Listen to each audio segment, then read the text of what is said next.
Hey everyone, it's Angela Allen. Welcome back to the Handmade Homestead. We've been busy in the kitchen, the garden, and in the pantry getting things ready for the colder months and for the months ahead when we don't have fresh vegetables and fruits coming out of the garden. We've been preserving something every day and we've been videotaping it every day, and we will for the entire month. So today's project, we are going to do dehydrated herbs. This is some that I've done previously, but we're gonna get some herbs on the dehydrator. So let's get going, let's get our jobs done, and onward we go.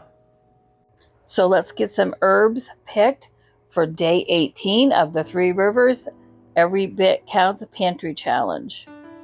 Every year, this time of year, I start going through my herb bottles, and these my tea bottles that you see on the picture right there, to make sure that everything is chock-a-block full for the winter season.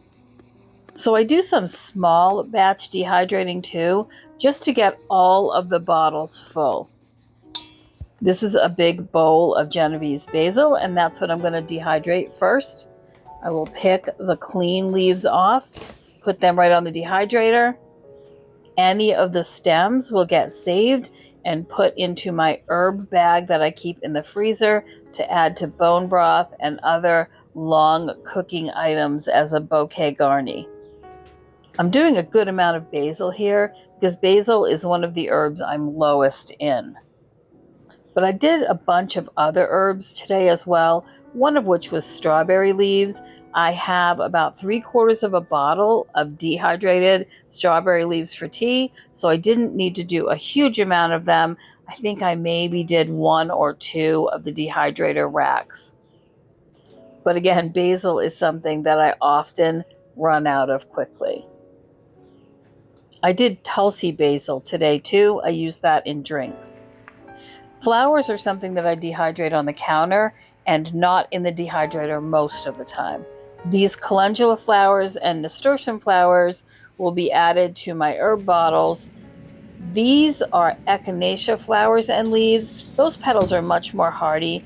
They can go in the dehydrator without a problem. I got most of my bottle full. This is just enough to fill my bottle to the top for the season. This is sage that I'm putting in now. It had some really nice big leaves. And this is dill, and I'm going to dehydrate quite a bit of dill. My dill bottle is almost empty, so I need to do quite a bit. Now, those dill stems will not go in the trash.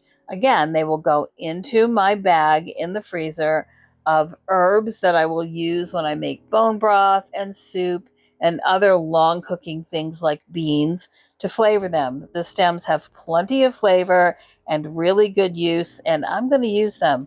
Again, I try not to throw anything away. We try to limit our food waste as much as possible.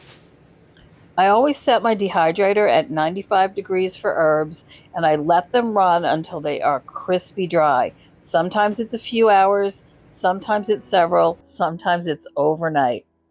These are sweet potato leaves that you see here. We love them in soup and other dishes. I have a large 10 tray size dehydrator, so I can do a lot of herbs at once. So that's really helpful for me, but I try to never run it unless it's completely full. These herbs that you see are not dry enough for storage. They just bend and they don't crumble when I squish them. So they're going back to the dehydrator for at least a couple of more hours. So that's it for day 18 of the Every Bit Counts challenge. I will absolutely see you tomorrow.